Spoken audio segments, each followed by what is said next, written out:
Good day mga kalok. Silip muna tayo dito sa loft natin. Kasi may itlog na naman yung boda natin. Dalawa. This week natin kakandiling.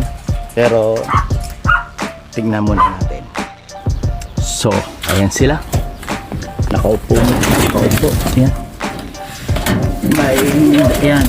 May dalawang itlog na yun. Tapos ayun yung sisiw nila.